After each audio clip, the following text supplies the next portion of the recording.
siam chin lai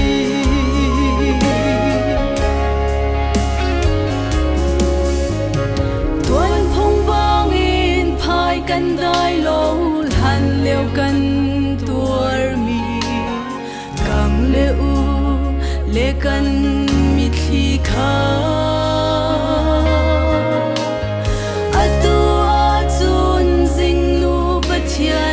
dot na kut i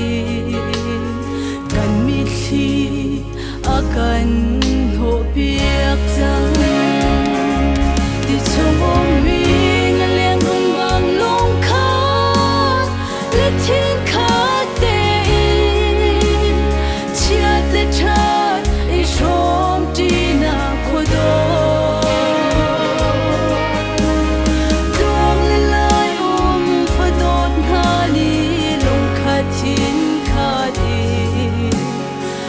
jump in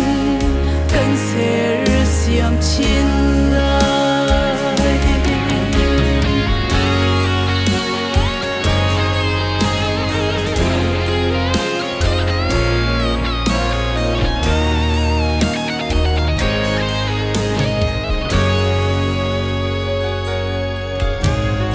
kan lung ron khua shuang bang kil tu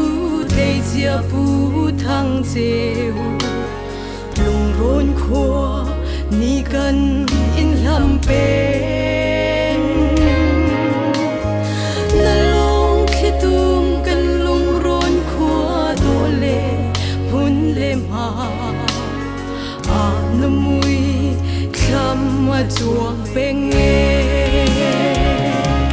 ti chung mi ngaleng hun bang lung kha le chin kha te le chat I shom ti na khodo tuang le lai fadot hani lung khatin khatin kan jam in kan ser siam chin lai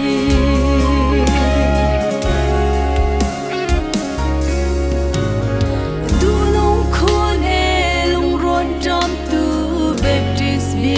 run sa UPC RCM biak in kaidan om lo lung khatin khat sem ti u nau bang len ti na kan ham phei khodo ti chom mi ngalen run bang lung kha le chin kha te chiat le chat I shom ti na khodo tuang le lai fadot hani lung khatin khari kan jam in kan ser siam chin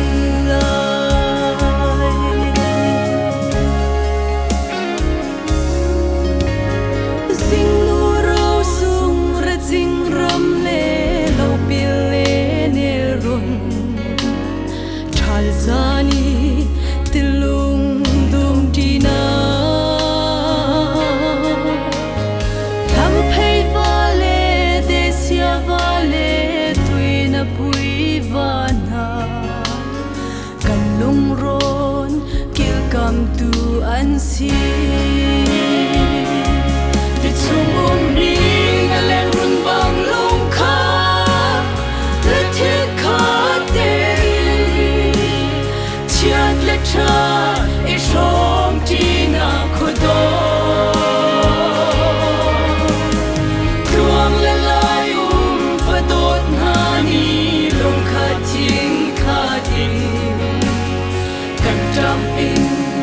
kan ser siam chin lai tuang le lai fadot hani lung khatin khatin